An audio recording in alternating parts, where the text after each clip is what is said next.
we meet the majority of the great rune bearers in Elden Ring, powerful demigods and Empyreans who have a profound and unique influence upon the land and history of the lands between.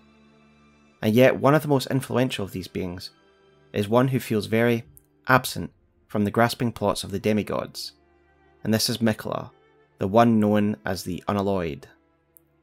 Miquella, like his sister, was born afflicted, and while his sister is devoured from the inside from a scarlet rot, Miquella is cursed with eternal childhood.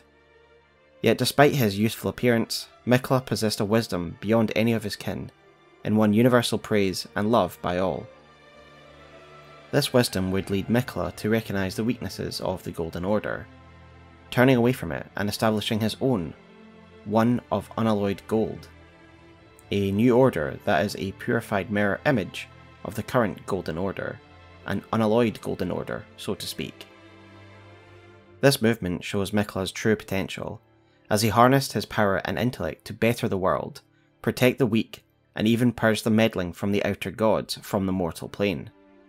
As a statement of intent, Miquella would even attempt to grow in his own Erdtree, the centre of a new order and a new dawn. He would draw the oppressed, the displaced, the downtrodden, and the hopeful to his side, a new society, where everyone who was rejected by the hardliners of the Golden Order were welcome. Even Malenia, the undefeated, would see her brother's potential as the best new hope for a new beginning, and swore herself as his defender, his blade. In return, he devoted himself to ridding her of her scarlet rot, to save the sister who loved him so dearly. Yet none of Miquella's glorious vision would come to pass. The shattering would plunge the lands between into conflict, Malenia would be drawn into battle and eventually give herself to the scarlet rot. Miquella himself has disappeared from the lands between, rumour having it that he was snatched while cocooning himself in the Haligtree, for Miquella is loved by all, even by those who would bring him harm. And despite being absent, Miquella's influence is almost unmatched. His followers still wait with hope in their hearts, yet little do they know the peril that their shining lord finds himself in. This is the story of Miquella, the Unalloyed. The most logical starting point when looking at the lore of Miquella is the description from the Remembrance of Rot, Miquella's sister. It reads, "Remembrance of Malenia, goddess of Rot, hewn into the Erdtree. The power of its namesake can be unlocked by the finger reader. Alternatively, it can be used to gain a great bounty of runes. Miquella and Malenia are both the children of a single god. As such, they are both Empyreans, but suffered afflictions from birth. One was cursed with eternal childhood, and the other harboured rot within." So there is some interesting language here regarding the single god and their selection as Empyreans. In English, at least, it suggests they were chosen as Empyreans because of their birth, because they were born of a single god. That single god, of course, being the Marika Radagon Rebus, two beings in one body who gave birth to the twins. Given that we know Empyreans are chosen by two fingers, it would be prudent to nail down if their birth really is the reason for their selection. So to make sure that this was intended by the developer, I spoke to my fellow content creator, Last Protagonist, who produces incredible and insightful Elden Ring content, and I will link their channel below and highly recommend that you check them out. I asked for Protagonist's opinion on the Remembrance of the Rot Goddess's original Japanese, and they were able to parse a few potential translations. And in my opinion, given the translations that they provided me, it does look like the English translation is pretty close to the Japanese that is intended, for both seem to suggest that they are Empyrean because of the nature of their birth. The most likely translation that Last Protagonist settled on was, "Miquella and Malenia are the children of the one person god, therefore the two are Empyrean." So, they were born of the single body of Marika Radagon, the single god, and therefore, as the translation Last Protagonist says, as a result, they were Empyreans. So once again, I'd like to thank Last Protagonist for confirming that facet of the translation for me. With that now established, let us listen to Ranni's description of how she and the twins were chosen as Empyreans. "I was once an Empyrean, of the demigods. Only I, Miquella and Malenia could claim that title. Each of us was chosen by our own two fingers, as a candidate to succeed Queen Marika, to become the new god of the coming age." So to conclude, With all this information in hand, it is clear to me that Miquella and Malenia were born of the rebus, and due to the auspicious nature of this birth, they were then selected by a Two Fingers to be an Empyrean as a result of this auspicious birth. So the two are born of the great champion Radagon of the Golden Order Fundamentalists and Marika the Immortal, but from their single shared body. We know from Malenia's great rune that these births were auspicious and should have yielded the greatest of Marika's heirs, for it reads, Malenia is the daughter to Queen Marika and Radagon, and her great rune should have been the most sacred of all. So for this I extrapolate that the fact that Malenia, and therefore Miquella, were born of the rebus, the combination of Marika and Radagon, that they were special. The sacred nature of their birth is well commemorated by a statue in the Haligtree town plaza, showing Marika embracing her two special children. And while they are certainly extraordinary beings, I do find it interesting that because they are born purely from the genes found within a single body, they are born with terrible physical afflictions, fairly reminiscent of the European dynasties of old, where the lack of genetic diversity would lead to varying physical afflictions. They are the only demigods born from a single body that has essentially mated with itself, and they are the only demigods born with physical afflictions, so it was not hard to see this connection. The Empyreans managed their afflictions as best they could. We know from the prothesis wearer heirloom talisman that Malenia was trained by her mentor of the Flowing Blade, and evidently threw herself into conflict as a way of managing the rot within, or at least taking her mind off it. Miquella, meanwhile, would develop into an Empyrean that possessed more esoteric powers, and become a being of a singular, brilliant mind. We can see his brilliance from the various exchanges of ideas and ideology he has with his father, Radagon. A quick note here, as I'm sure it will come up in the comments if I do not address it now. I just want to cover this briefly, but I believe that Malenia and Miquella's birth occurred before the shattering of the Elden Ring and the shattering conflict. There are a number of factors, and I will show this naturally throughout my video. However, to name a few factors, one of them being Radagon was married to Marika since Godfrey was banished from the Lands Between, so in my mind there's a good amount of time prior to the shattering and after Godfrey where Marika and Radagon could have had children. Secondly, I believe that Marika and Radagon were imprisoned immediately following the shattering of the Elden Ring, given the way the Two Fingers that we talked to within Roundtable Hall described the severity and punishment needed for the crime committed. I doubt they would have let Marika and Radagon kind of gallivant about and have their own children in this period. And finally, there is evidence that Miquella interacted with Godwyn prior to his death, which itself occurs before the shattering of the Elden Ring. However, as I've said, this will naturally become apparent throughout the video and the way I describe events and items, but I just wanted to address it now at the onset of the video. Returning to Miquella's relationship with his father and the development of his powers, we know from the bewitching Brant's description that Miquella was well loved, and the precise language implies one of the very few sinister aspects to Miquella, for it reads, Tree branch blessed with an incantation of unalloyed gold. The Empyrean Miquella is loved by many people. Indeed, he has learned very well how to compel such affection. So Miquella is well loved, and we see this throughout the game with everyone who's obsessed and loyal to him. And yet with the reading of this item description as well as the actual use of the item, the obscene amount of adoration he enjoys makes sense, as it suggests that it is through the application of unalloyed gold, and he has developed some power through this to compel loyalty. Though I would argue his aims and actions are sympathetic regardless, it is something to keep in mind as we repeatedly examine the unnatural magnetism that Miquella seems to exude. We see that his father, despite being a legend himself, respected his young Empyrean son, and it seems as though Miquella was already skilled enough to help his father develop the incantations that would be wielded by the Golden Fundamentalists themselves, of which Radagon would be the head figure of. Let us at this moment take a quick look at the Golden Order seal to get a grasp on what fundamentalism is, for the talisman gives a succinct description. It reads, Fundamentalism is scholarship in all but name, scales incantation using both intelligence and faith. Fundamentalism is the bridge between knowledge and faith, the talisman saying it's essentially scholarship dressed up as faith, that draws upon both disciplines. Indeed, this is a perfect reflection of Radagon of the Golden Order himself, a man who bridged the gap between faith and intelligence, as described by the Radagon Talisman, which reads, A legendary talisman depicting Elden Lord Radagon, shortens the casting time of sorceries and incantations. As the husband of Rennala of Caria, the red-haired Radagon studied sorcery, and as the husband of Queen Marika, he studied incantations. Thus did the hero aspire to be complete. So fundamentalism is the extrapolation of Radagon's own life experience and own ideology, the intersection of both sides of the coin, and this ideology would evidently become extremely popular and powerful under Radagon's tenure as Elden Lord. And we see Miquella was crucial in aspects of this development, for if we look at the Discus of Light, or the triple Rings of Light incantations, we can see that these were actually developed by Miquella and given as a gift to his father.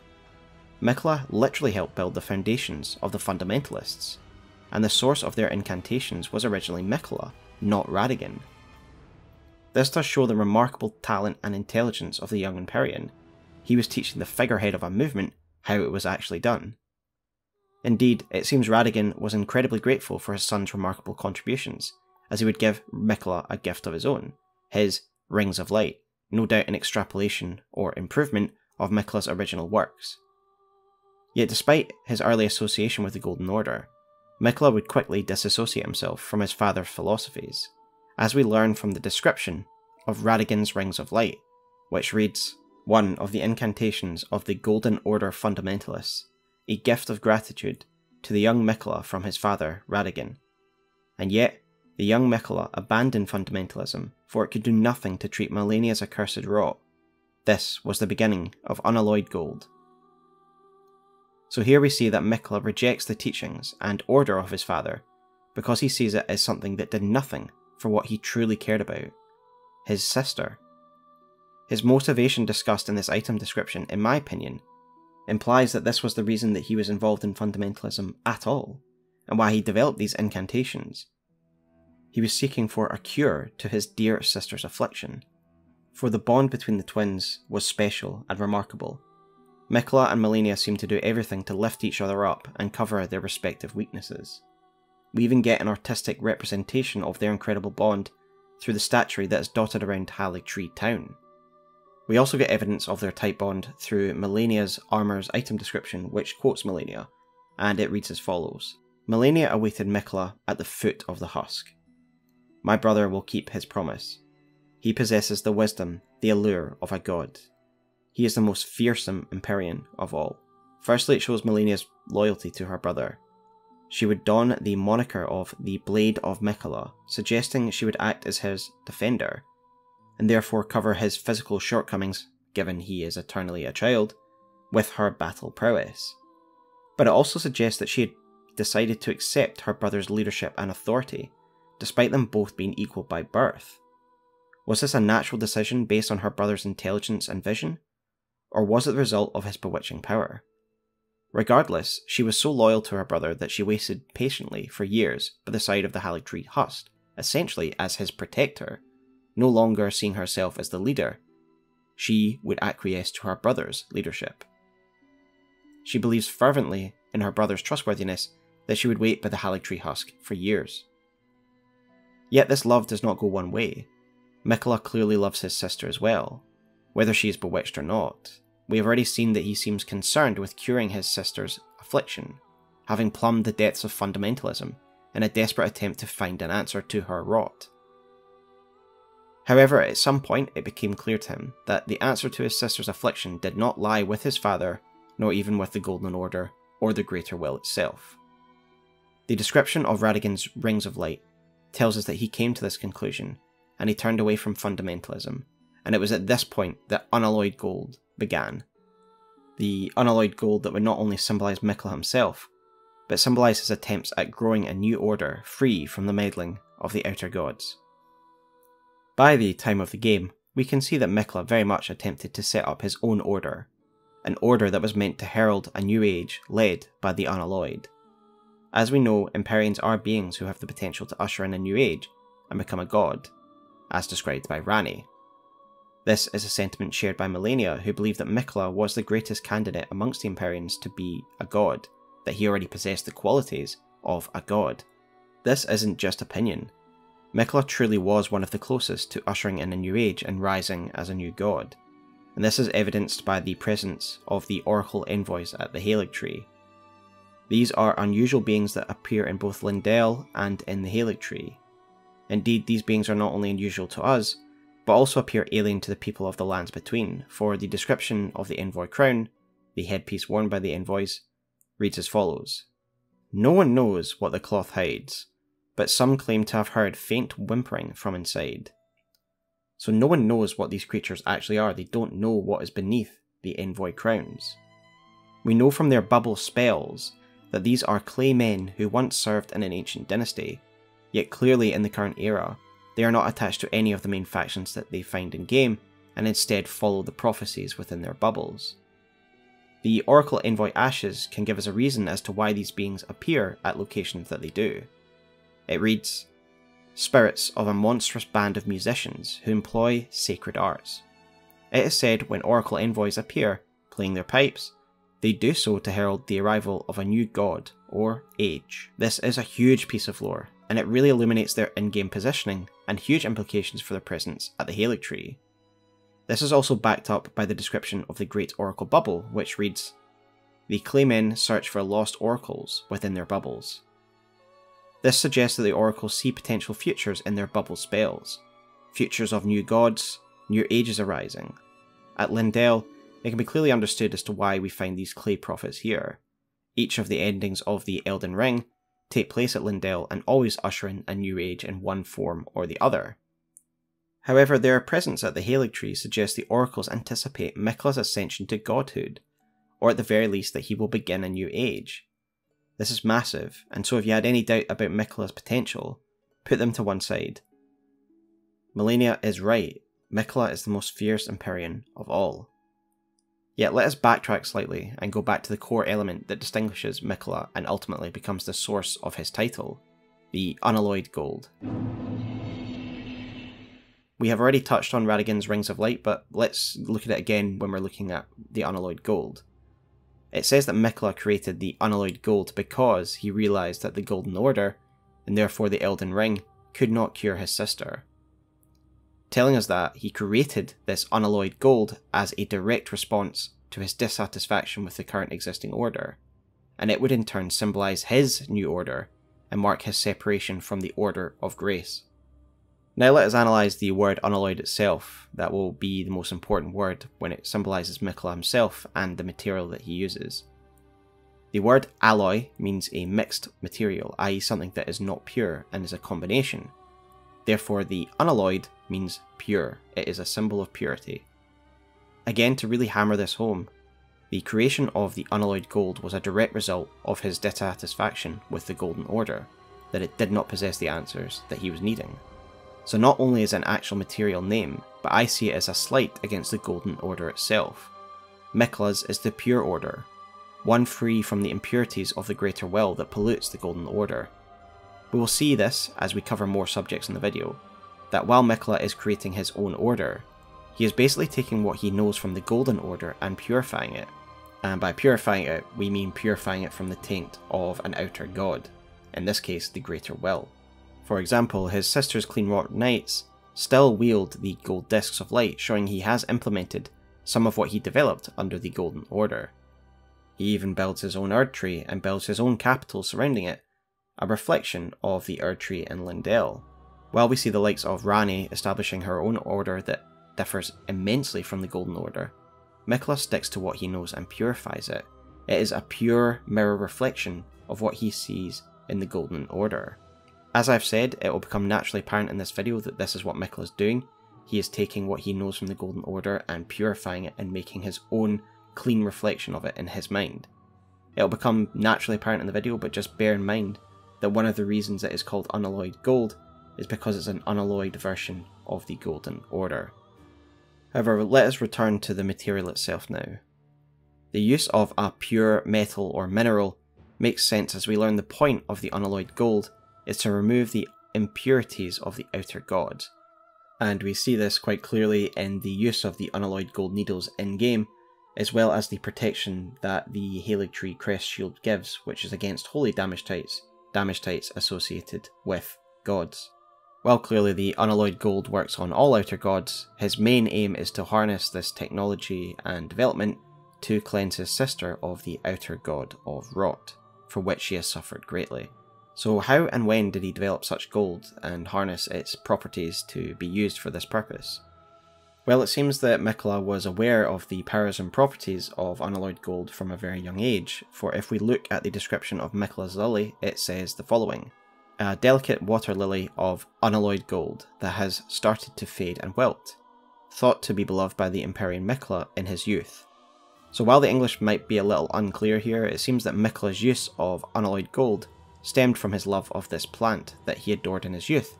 So when understanding what this lily's description actually means and where the unalloyed came from, there are three possibilities. One is that the lily is a naturally occurring source of the unalloyed gold. Number two, this is a naturally occurring lily, or even a Trina's lily that has been affected by unalloyed gold through Miquella's manipulation.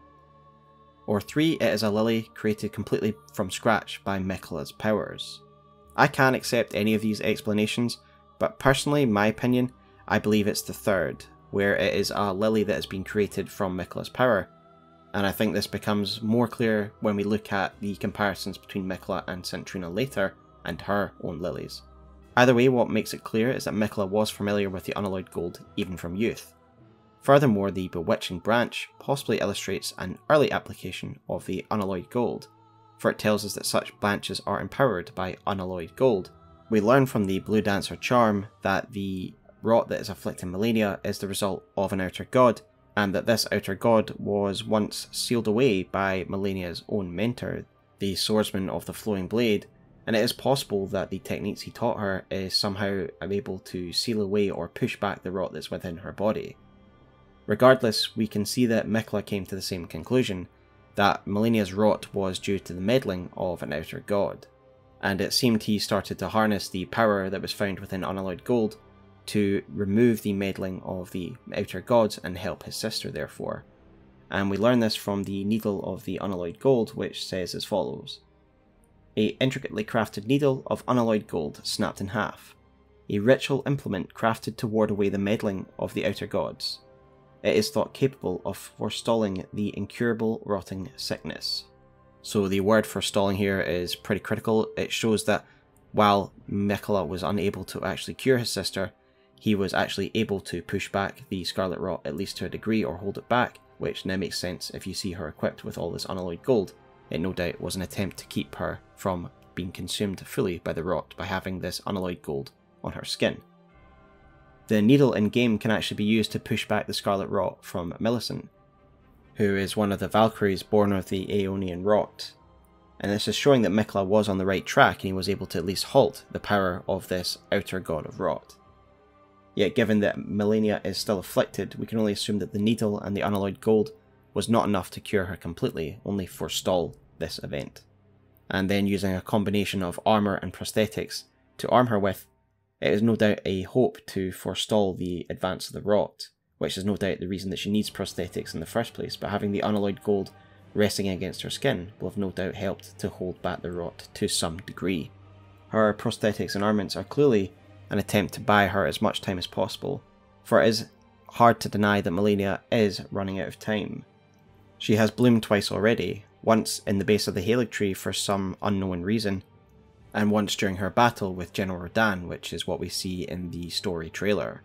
And we know from the description of the Scarlet Aeonia incantation that it would only take one more bitter conflict to transform her irreparably into a scarlet rot if she was to bloom one more time. And in fact, tragically, this is what happens in her fight with us. One more reason not to fight Malenia. Yet for now, let us stick on the subject of the unalloyed gold, and return later to Miquella's final solution to the rot problem. While he no doubt pioneered unalloyed gold to help his sister in the first place, the application of its qualities are universal when it comes to the outer gods, and I therefore think his title of Unalloyed and his use of unalloyed gold adorning his soldiers is a symbol of his desire to have a world separate from the outer gods in general. First, I would argue that it works equally well against the scions of the Greater Will, for the Haligtree Great Shield is highly effective at negating holy damage, a damage type most typically associated with the Golden Order. And of course we see another successful application of the Unalloyed's power, for if the tarnish meets with the three fingers, then they become infected with the frenzied flame, which we know to be the power of an outer god, due to the interaction that it has with Miquella's needle. As it says, it was designed to remove the influence of an outer god, and it does successfully remove the influence of the frenzied flame. This shows that Miquella's Unalloyed Gold is powerful enough to even remove the taint of the outer god of chaos. This shows how truly remarkable Miquella's Unalloyed Gold actually is. It has the power to literally banish and push back the influence of an outer god, a feat we see no other god or demigod able to replicate, and in fact I'd argue that the gods and demigods in game are actually the puppets of outer gods, so seeing one actively fighting back and actually having the power to push back these incredible beings is unmatched. It is a testament to the young Empyrean's true strength. It is therefore little wonder that the purity of the Unalloyed becomes a symbol of his people and his followers. It is a symbol of a world without tyranny, a world without the designs of selfish and single-minded gods. It is a world of purity, and it is this ideology that would be supported by diverse factions that gather beneath the flag of the Haligtree, and it is to these followers and Miquella's tree itself that we turn to next. With the linchpin of his new beliefs in hand, Miquella would create the foundations of an order that completely mirrored but opposed the order of the Erdtree. As already discussed, the Unalloyed Gold is most assuredly a play on words, as a slight against the tainted and unpurified Golden Order, tainted by the influence of an outer god. And I truly believe that Miquella's use of the Unalloyed Gold, alongside the failure of the Golden Order, and his despair at seeing his sister suffer at the hands of an outer god, has led Miquella to believe that the world would be better without the influence of the outer gods. And to cement this as a wholly new order from that of the Golden Order, he would attempt to grow his own Erdtree. Again, this demonstrates the sheer will of Miquella, and he is truly unequalled in this respect. He literally attempted to grow his own Erdtree, the vessel that houses the Elden Ring itself, and marks the Golden Order's dominion over the lands between. We learn of Miquella's cultivation of the Haligtree from the Haligtree Knight Armour, which states, though watered with Miquella's own blood since it was a sapling, the Haligtree ultimately failed to grow into an Erdtree. So Miquella actually grew the tree from scratch from a sapling. Yet what sapling?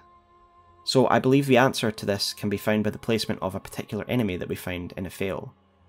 So despite the fact the lore makes it clear that the Haligtree failed to become an Erdtree, we still find Erdtree avatars here, defending the Haligtree. Now let us look at the staff of the avatar, the weapon that the avatars wield. It reads as follows: ceremonial staff depicting the Erdtree in its historic radiance, wielded by the avatars who protect the minor Erdtrees. The avatars emerging in the wake of the Elden Ring shattering were determined to protect the withering Erdtree's offspring. This makes it clear to me that the Haligtree is the sapling or the offspring of the Erdtree, that the sapling that Miquella watered from birth was that of an Erdtree. In the hopes of growing it into his own version of an Erdtree, he took the sapling, the offspring of an Erdtree, and watered it with his own blood to make his own version of an Erdtree.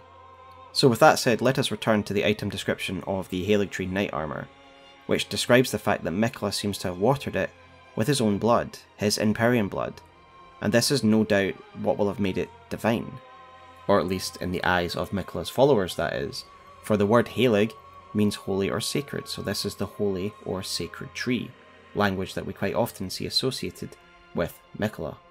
So we also learn from the description of the Haligtree Knight Armour that the symbol emblazoned on their tabards and on their chestpiece is the symbol of the Haligtree.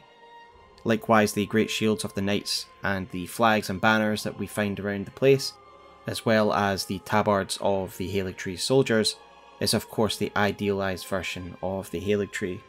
This, in combination with Unalloyed Gold, would become the symbols of Miquella's rule and of his people. The shield, however, has something interesting to say about the current appearance of the Haligtree, for it says, "Yet now, with the Haligtree misshapen, this wondrous rendition is a fleeting fantasy." So clearly Miquella had a vision of a new Erdtree when he began growing it, and this is the stylised coat of arms that we have on the heraldry of his warriors and his people. Yet the shield makes it clear that this is not the Haligtree that we see today. It is now twisted, dying and rotten, but we will talk more about the fall of the Haligtree near the end of this video. So we know that Miquella raised the Haligtree from its sapling years, meaning that he most likely moved it and chose the position of the Haligtree itself. We can see that this is in a straight line opposition to the Erdtree, so that is fairly symbolic. But more importantly, it is very far away, so let's look at the position of it. No doubt Miquella intended that only those in the know would be able to reach it, as the path to the Haligtree is obscured. In fact, it's actually over leagues of dangerous territory and then in the middle of the ocean.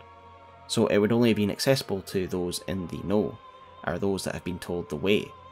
I feel this is reinforced by the consecrated snowfield map item description, which essentially says that it is a harsh route through the blizzards and it is a route taken by the unchosen, meaning that you would be unlikely to make it here by conventional means, and only being chosen by Miquella, you would have your passage guaranteed to the Haligtree.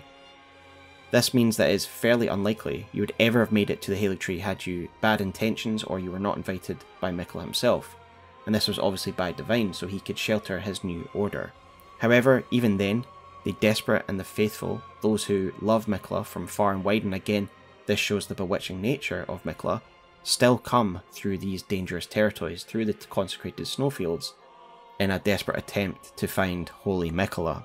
Indeed, it almost feels like a rite of passage, a pilgrimage, as we activate the secret lift, pass through the secret catacombs, and pass through the snow-blasted desolation of the consecrated snowfields.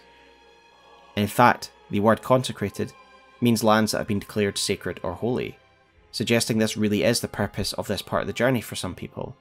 The path for the faithful is guided by magical lights, and one pilgrim ghost confirms that the lights are meant to lead the way to those who would seek the sanctuary of the Haligtree.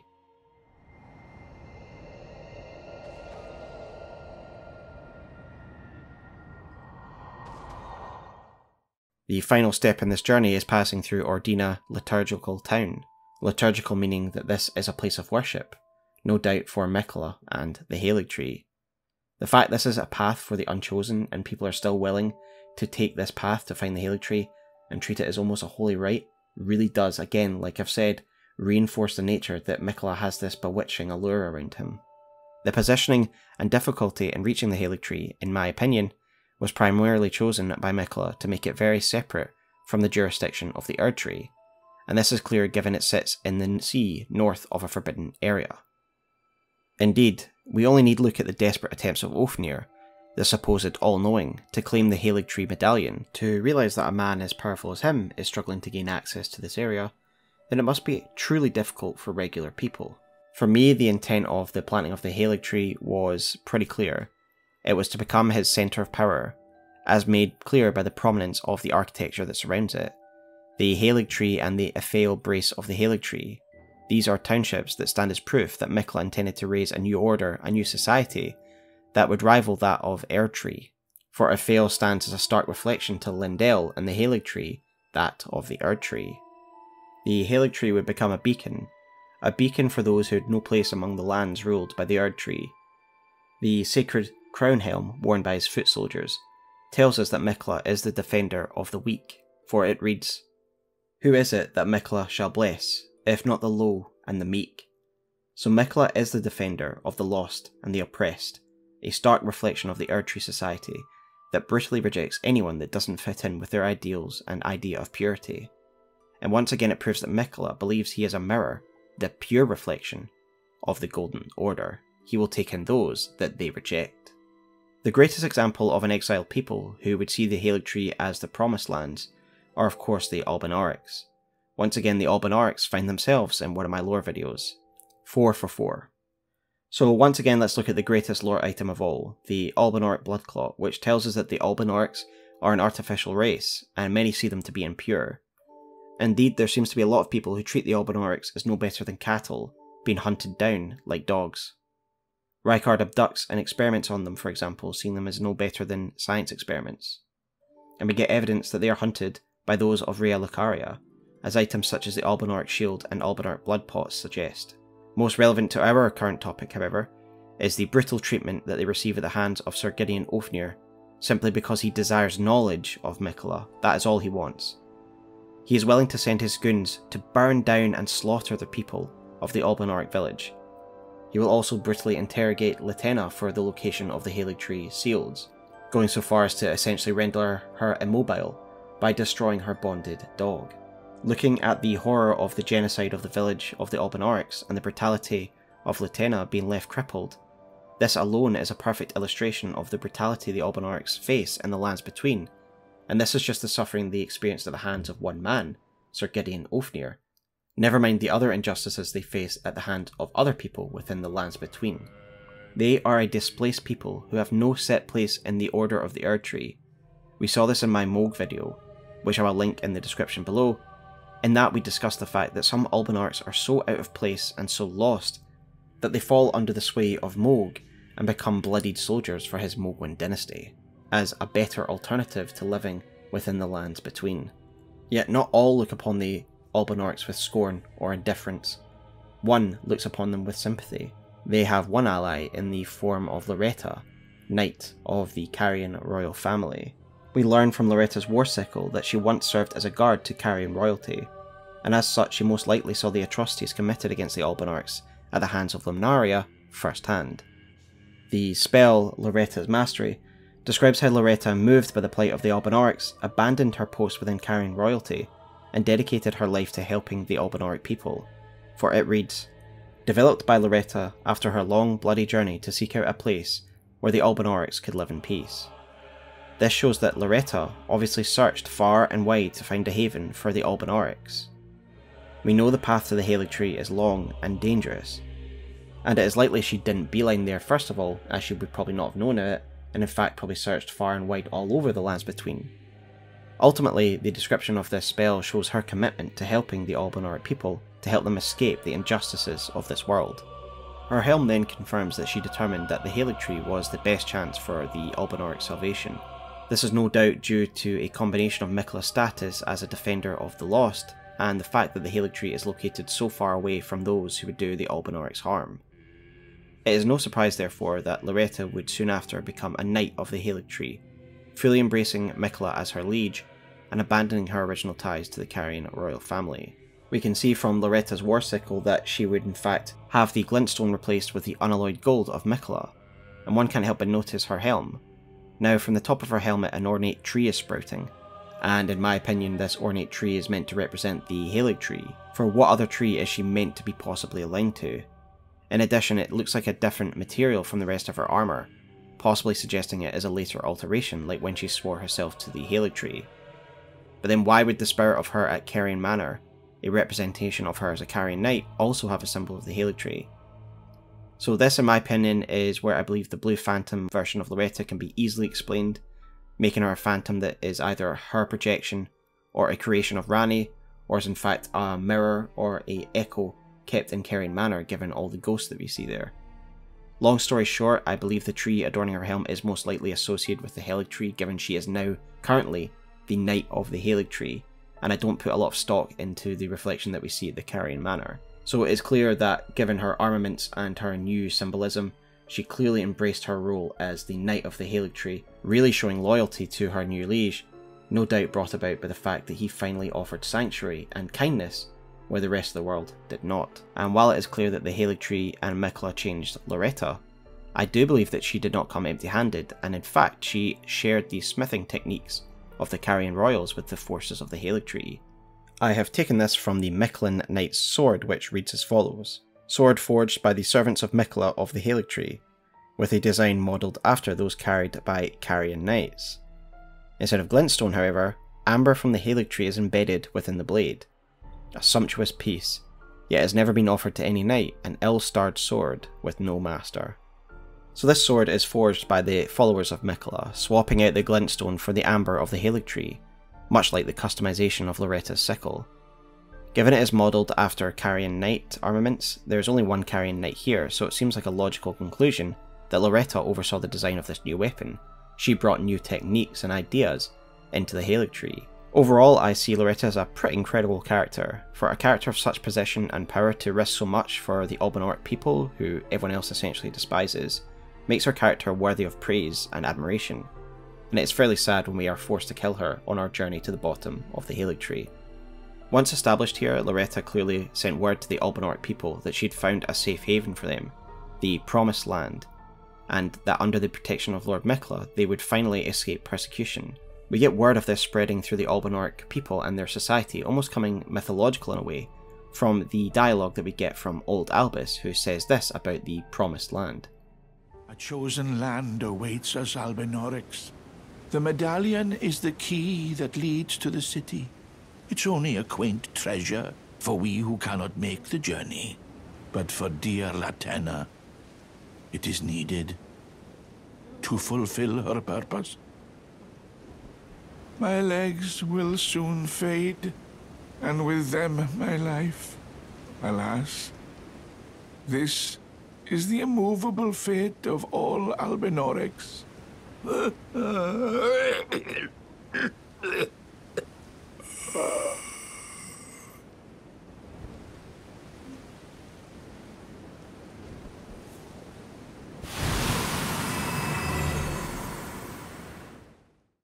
While Old Albus accepts that some elderly Albinaurics like him who are losing their legs could never make it, young Albinaurics like Latenna are destined to have travelled to the Unalloyed side.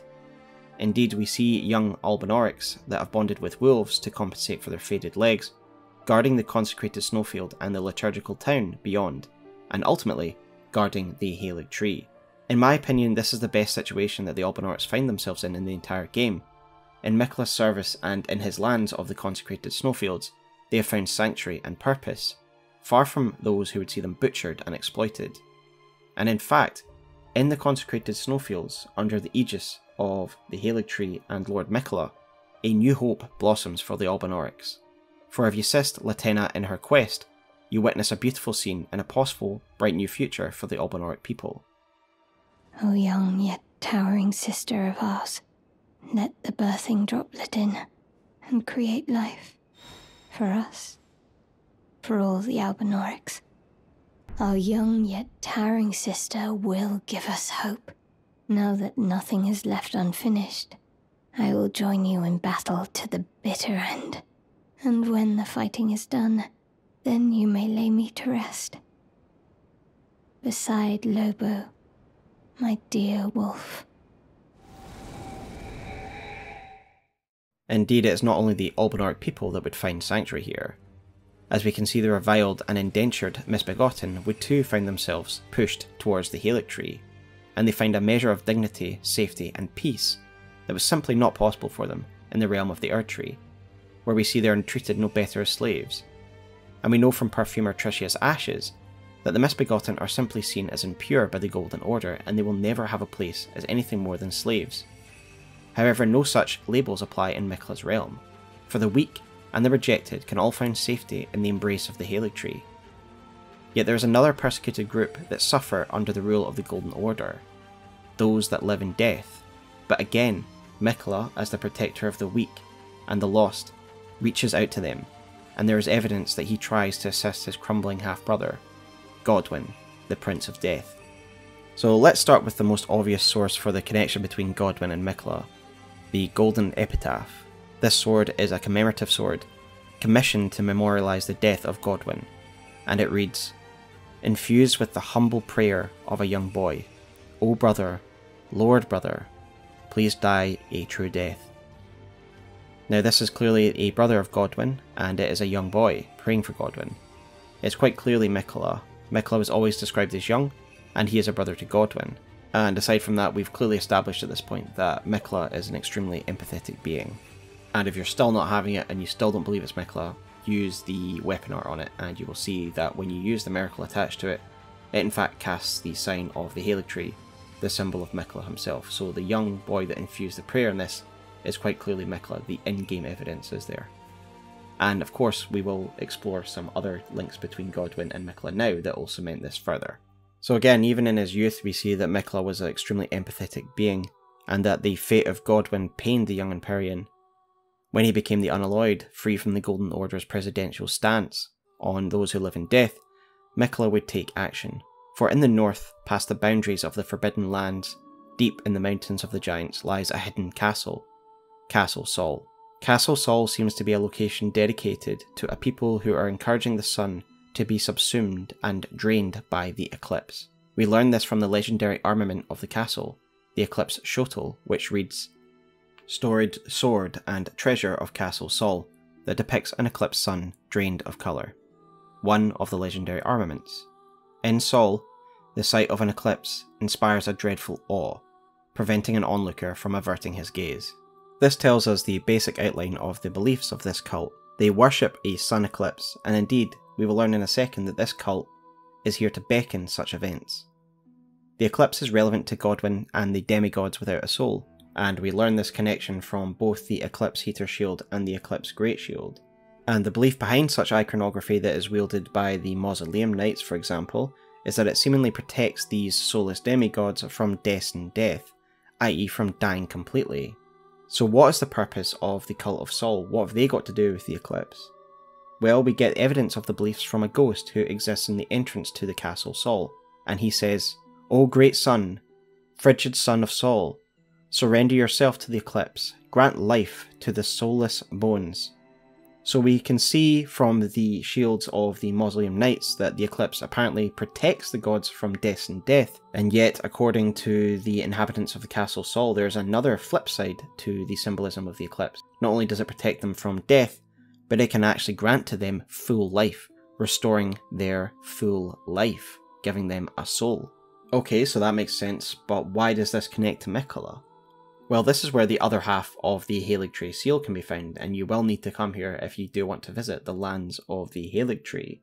The Haligtree seal is defended here by Commander Neil and his ghosts, and we learn from Commander Neil's armour that he is here defending his master, even though his master is long dead. Yet who is his master? So to me, his master, quite clearly, is the ghost that we find behind the commander that is being guarded by the commander. He is up the lift at the top of the castle after we defeat the commander. And this ghost is in possession of an extremely important item, in possession of the Haligtree seal. And this ghost has an extremely important dialogue, and let's read that dialogue now. It says, "Lord Miquella, forgive me. The sun has not been swallowed. Our prayers were lacking. Your comrade remains soulless. I will never set my eyes upon it now. Your divine Haligtree."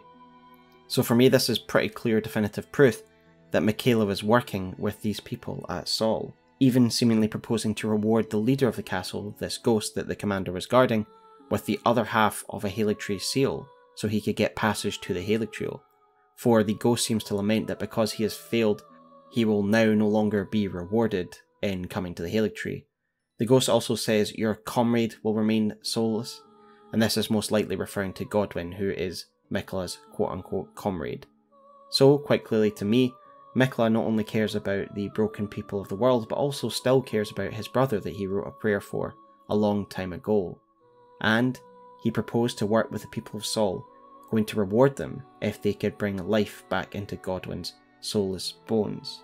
Yet sadly, this was not to be, and Godwyn remained soulless, and the leader of Sol died grasping only half of a Haligtree seal, dreaming of the Haligtree and his lord Miquella. So again, his connection to the people of Castle Sol reinforces the fact that Miquella cares for those that are rejected by the current order. Yet before we talk about Miquella's fall and why this utopia that he dreamed of didn't come to be, we do need to talk about another facet of Miquella that is becoming a little bit of an elephant in the room, and that is St. Trina. So let's move on to that subject now. So there's no easy segue into this subject, but talk about it we must, and that is the connection between Miquella and St. Trina. As I'm sure a lot of you are aware at this point, multiple Tarnished have been able to find cut and unused content in the game's text files. Pertinent to this video is the cut content from an NPC called Rico, who was a follower of St. Trina and Miquella, who he eventually reveals to be one and the same with this dialogue. So of course it goes without saying that we aren't to take anything found in cut content without taking it with a massive pinch of salt. Cut content is cut content for a reason, most often because the developers don't feel like it fits in with the finished game. However, in this case I do believe there are some strong pieces of evidence still in the game that St. Trina is an aspect of Miquella, or at the very least is someone closely associated to Miquella. So let's examine the actual in-game references to St. Trina now, and I feel a good starting point for this is the St. Trina sword, which reads as follows. St. Trina is an enigmatic figure. Some say she is a comely young girl, others say he is a boy. The only certainty is that their appearance was as sudden as their disappearance. So straight off, what is evidence is it's made clear that St. Trina is venerated, but there's no clear agreement into who they are, what they are, or what they look like, or what their gender even is. So this immediately leaves open the door that Miquella could be St. Trina, since no one knows what they actually look like, and there's a disagreement on what they look like. I also find it interesting that from what we see of Miquella in the opening cinematic, Miquella's appearance is fairly gender fluid, but what I would also say is that as we look at more of St. Trina's evidence, I believe that there are two aspects of Miquella: St. Trina, the feminine aspect, and Miquella, the male aspect, but we'll look at that again in a moment. Finally, I find the sword also interesting because it mentions the fact that St. Trina has disappeared quite suddenly, and this is also in line with Miquella having disappeared quite suddenly. They're already starting to share a lot of aspects. Earlier in the video we mentioned how Miquella's lily was important to Miquella in his youth, but however there is also another lily called St. Trina lily. The two lilies to me are symbolic of what I believe to be the case here, that Miquella and St. Trina are two different aspects of the same god. Miquella's lily description uses the pronoun for he, him, his, and when we look at the Fervor's cookbook in a minute, you'll see that it uses the pronoun her. And the fact there are two lilies and these two different aspects of very similar gods, to me, feels like they are the same god, they just have two different aspects. The feminine St. Trina and the male Miquella. And indeed both of these lilies drop from people associated with Miquella. The Miquella lily drop from his soldiers and knights, whereas the Trina lilies drop from the Cleanrot Knights of his sister Malenia. Of course, another really important item linked to St. Trina is the St. Trina's torch, which we tellingly find in the consecrated snowfield, an area of land that is clearly linked to the worship of Miquella. And it reads the following: "Candle stand torch that burns with light purple flame. The carvings depict St. Trina, but in adult form, somewhat unnervingly." So I feel like this is one of the strongest pieces of evidence that St. Trina is another aspect of Miquella, for it implies it is disturbing to see St. Trina in adult form. The sword also explains that St. Trina is either depicted as a young child boy or a young child girl, much like the eternally youthful Miquella. So we can see these similarities, that they're both considered to be young, St. Trina and Miquella, and that it would be unusual and actually disturbing to see them in their adult form. And indeed, when we do see Miquella on the precipice of becoming his adult form in his cocoon, so maybe this piece of lore is a little bit of foreshadowing of what we do finally see. The final nail in the coffin for me personally is the Fervor's Cookbook 3, the item description of which describes the actions of an adherent of St. Trina, who is searching for St. Trina. Yet despite being clearly linked with St. Trina in the description, it is used to make an item very firmly associated with Miquella, the Bewitching Branch. This item is actually also a reward from Gideon Ofnir when you reach Mohg Palace as part of your quest to find Miquella for Ofnir, another further link between Miquella and St. Trina. So to conclude, I do think there's plenty of evidence to conclude that St. Trina is another aspect of Miquella. In Greek mythology, for example, gods are not immutable, and they fairly often appear in different forms or have different aspects. They had different guises and were not the gods of a sole domain. For example, there is Athena, and then there is Athena Nike, which is Athena as the goddess of victory, two depictions of the same god, who herself is a goddess of multiple domains, i.e. war, wisdom, handicrafts, and more. For me, St. Trina is Miquella's other aspect. She is the feminine aspect of him, associated with sleep, while he is the masculine aspect associated with the Unalloyed Gold. For their lives are described as very similar, and there does seem to be confusion, as we saw in the St. Trina swords, about the actual gender of this being. And in fact, if we are really looking at this, if we are looking deeply for signs of this to be true, one could view the reliefs in Ithel in a different light. Look at it. Two children surrounding the Haligtree, two youthful children, two youthful Empyreans perhaps, two versions of the same eternally youthful Empyrean surrounding the Haligtree. This is my hypothesis, of course, and I could well be wrong, yet I do believe it to be a fairly logical conclusion backed up by content of Rico.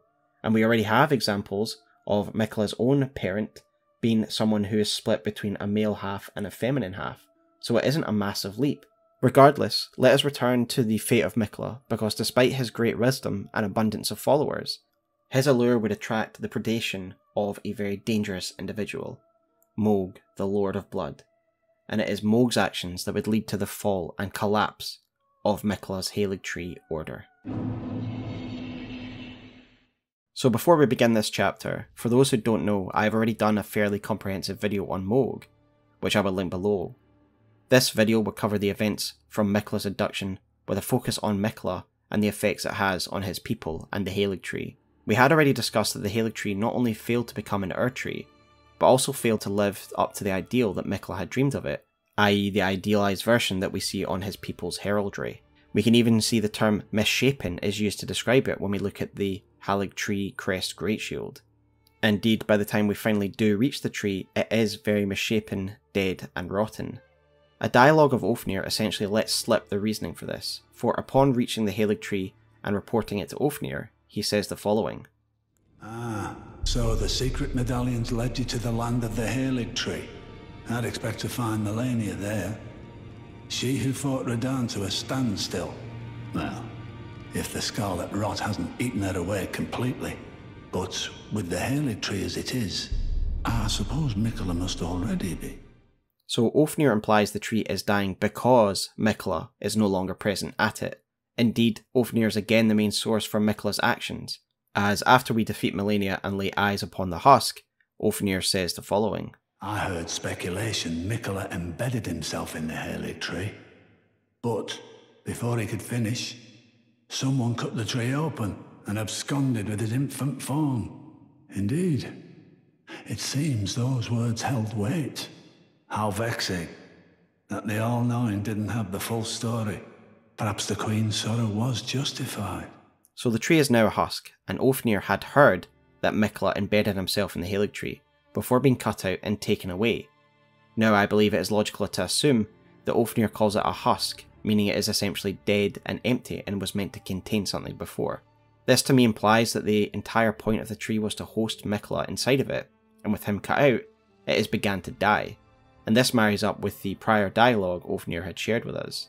In Miquella's boss room we see a face within the tree, almost a body growing out of it. And if we look at it from above, this seems to be its own separate growth, growing from where this body is in the tree, signifying that this is where Miquella was once embedded, and it was growing him into a new form attached to the tree. That is of course my speculation from the environmental storytelling, and what I'm about to say is also my speculation. I believe this face and body in the tree was an extension of Miquella, who was once embedded within the tree, as if he was growing onto the Haligtree and becoming a greater being as a part of it. Malenia's armour description reveals that Miquella had made a promise to her, and again this is just my belief, but his promise is no doubt his help to cure her of her rot. As we find Malenia and the Haligtree, Miquella is already gone, and Malenia is in slumber. She is resting her rot-infested hands upon the tree.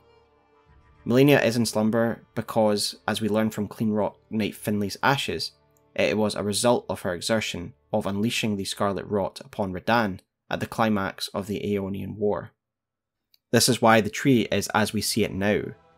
Without Miquella embedded inside, it has begun to die, and with Malenia's rot returning from her war and her soldiers, the rot has taken control and infested the once pure Haligtree. The rot not only shows itself in the rotting boughs and branches of the tree, but is also literally pulling at the base of the Haligtree. So much of it is overflowing, there's literally waterfalls of rot within the once pure Haligtree, a far cry from the original vision that Miquella had. Even the avatars of this Haligtree have become putrid and infected by the scarlet rot that Malenia and her troops brought back from their war with Radahn. It is tragic seeing this noble dream of Miquella rotting away. The misbegotten are abandoned, and almost in mockery to Miquella's purity, we see the shambling hordes of Clean Rot Knights lurching around the halls of the once pure Aphale, while the pests spawn and grow within the rot-infested pools deep within the base of the Haligtree. Yet how did this happen? Why did Miquella leave himself undefended? Well, again, what follows is my speculation from what we know so far of the story, the environmental storytelling, and my own conjecture, so take it as you want. As we already mentioned, Miquella most likely promised to his sister that he would cure her rot, and we know that he had developed Unalloyed Gold for warding away the rot, but it was only a temporary solution, so he needed a new plan to cure her fully. I therefore believe he embedded himself into his Haligtree to somehow ascend to godhood, and use his newfound godly powers to purge his sister of her sickness once more.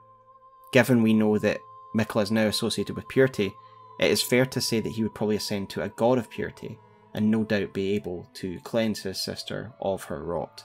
At least that would have been the theory and the plan behind his actions. Ofnir specifically uses the term that he was cut out before he could finish, suggesting that it was a process of some kind that was never able to reach fruition.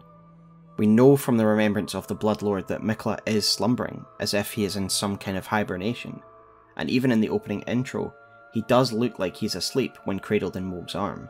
To me, he was in a transformative slumber, much when a butterfly cocoons itself between its transformation from grub to butterfly. This to me explains his cocoon. It is his cocoon that houses his transition into godhood. I 100% believe that the cocoon we find him in is of Miquella's creation, as we see similar cocoons all over the Haligtree, with human-like forms emerging from the cocoons. Could this possibly be the followers undergoing sympathetic transformation? We can't be sure on that, but what it makes it clear to me is that this is Miquella's cocoon rather than that of Mohg.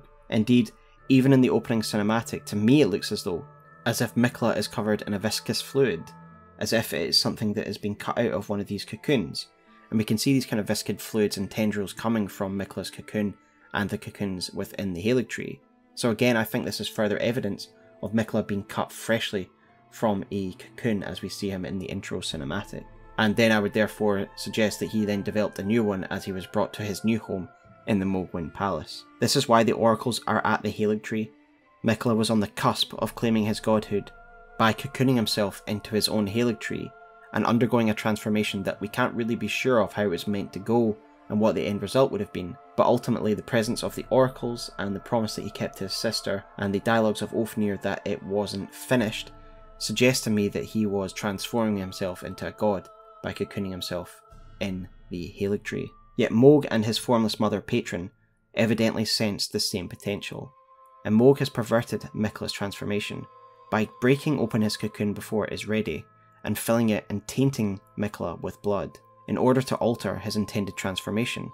As I discussed at length in my Mohg video, the end goal of this is to transform Miquella, instead of a god of purity, into a god of blood that Mohg will be consort to and herald a new age, the Age of Blood.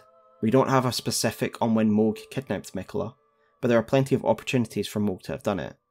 It could have been when Malenia was at war in Aeonia, or it could have been when Malenia was in slumber after returning from the Aeonian War. It could have been her cause for going to war in the first place, given that she fights a Ward Caelid, a place directly above the Mohgwyn Palace. Perhaps she led this war as an expedition to find him. What I would say is the only thing we know with clarity is that this would have come after the Shattering, for we know that Miquella is a rune bearer, meaning that he has claimed a great rune of the Elden Ring, which only occurred after it was shattered. And we know that he bears such a rune because Ofnir tells us that he is one of the missing demigods that has one of the great runes. Ultimately, Mohg caught Miquella at a really good time. Miquella had obviously entered a transformative state, and Malenia, as we can see from the events of the Shattering, was clearly distracted or incapacitated. And in fact, Miquella now finds himself in a very precarious position. We don't know what's happening within the mind of the Unalloyed, but what is clear is that he is clearly caught in a slumber. In my opinion, he's been caught in a transformative stage, which means he can't defend himself. He is in a slumber for as long as this transformation takes place, and so he's effectively defenseless against Mohg poisoning him with tainted blood. Yet love for Miquella is strong, and those that follow him have not given up. His soldiers still patrol the walls of Afael. The foot soldiers of his army seem to hold on to the light of their lord within themselves, for the Haligtree soldier ashes read, "Spirits of common soldiers who carry this sacred light, when weakened they explode to deliver a last-ditch attack." This was their bitter revelation discovered by the desperate soldiers who awaited the return of their lord to the rotted Haligtree. May the flash of our deaths guide Miquella's return. And maybe there is something to this. It says that they didn't discover this light or have this bitter light revelation until they had lost their lord. So maybe this is the power of Miquella reaching out and acting through his followers. Perhaps a manifestation of the bewitching love that his followers have for him. Even as things as they are, these soldiers are fervently loyal to their master, even detonating themselves in a show of spectacular pale gold light, in the hopes of acting as a suicidal golden light that will guide Miquella's return. Malenia herself still has faith that even after everything that has happened, her brother will still return to deliver her. Loretta remains as the defender of the Haligtree despite its degradation and the absence of her lord. The misbegotten and the Albinauric still shelter in the shadow of the Haligtree, as life here is still far kinder to their kind, even as the tree withers and crumbles around them. This is what I find so remarkable at Miquella. We know that Miquella has this allure and this ability to make people love him, but the extent to which this power is real is massive. Even Mohg, who has kidnapped him, for his own selfish reasons, becomes obsessed and almost in love with him, far beyond that which would be if he saw him purely as a means to an end. Miquella is an extraordinary being, and I say that of my own free will, having not been bewitched by him at all. And many in the Lands Between evidently saw him as the most likely to assume the role of God and claim a new age, and it is easy to see why. His power, his wisdom, and his vision is far grander than those of the selfish, narrow-minded shard-bearers that we find within the game. Yet, talking of runes, there is one final aspect of Miquella that we haven't spoken about: his Great Rune. We don't get access to Miquella's Great Rune in-game, but we know that the Great Runes would form themselves around the bearer that picks them up. We know this from the fact that Mohg and Morgoth's runes are similar, and their runes have coalesced in a certain way, the same way because they are extremely similar genetically. The runes' shape to their wielder, and the properties and abilities that they grant us, reflect the powers and behaviours of their original owners. So what about Miquella's then? Well, again, there's cut content that helps describe this, and it is described very well in a video by Garden of Eyes, and I will link that video below. This video by Garden of Eyes shows that Miquella was meant to represent abundance, i.e. abundance of life. Yet, unlike the cut content I looked at for St. Trina, I think that this was cut because it didn't fit in lore-wise with what they wanted Miquella to be anymore. To me, Miquella is more a god of purity, allure, and empathy, and through St. Trina, sleep.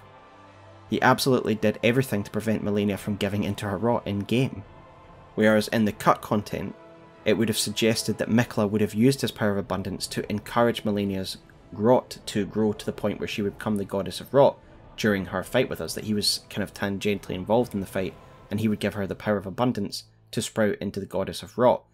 And this simply isn't in line with the Miquella that we know at all in the game.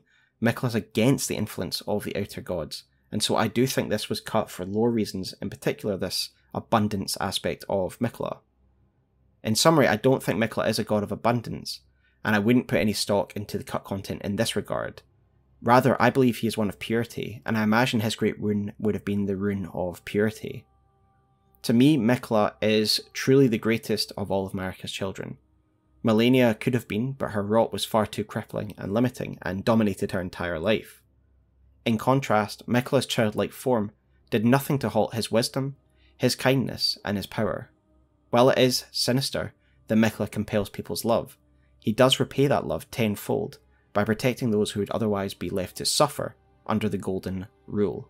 He saw the flaws in the Golden Order and he purified it, making his own version of a new unalloyed society, the towering Haligtree meant to stand tall in opposition of the Erdtree. Yet sadly this dream has all but collapsed. Malenia failed at his blade, and Miquella in turn failed to save her. His tree is dying and his people are abandoned and alone. And yet, Miquella's story isn't finished. We don't know if Miquella himself is finished. While obviously things aren't great, we have to consider that Miquella compels all of those around him to love him, and it appears that Mohg is no different. Mohg isn't immune to his effects, and we see how much he seems to, in his own psychotic mindset, love and care for Miquella. Is it possible that deep within his slumber, Miquella is still pulling the strings?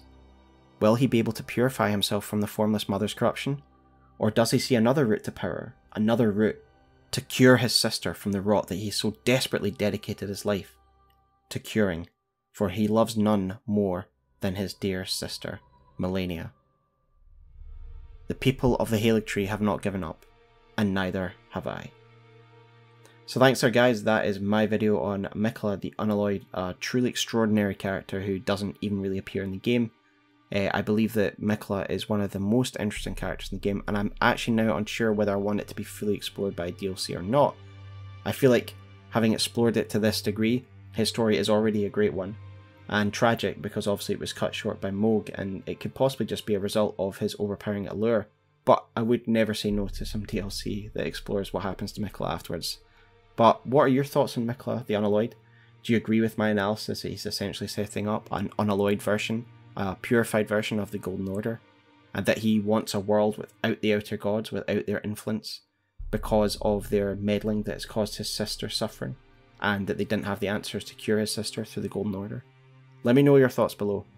Again, I apologise for the length of this video. It seems that people do like the really long takes on them though, and again, I thought this video would be shorter because I don't think there's a lot of lore for Miquella, but once I got into it, there is a lot of lore for Miquella, and there's a lot of story there, so I really enjoyed this one, and I hope you did too. Leave me your thoughts below if I missed anything, or if anything you want me to cover in the future videos. But until next time guys, I will see you on the branches of the Haligtree. Take care.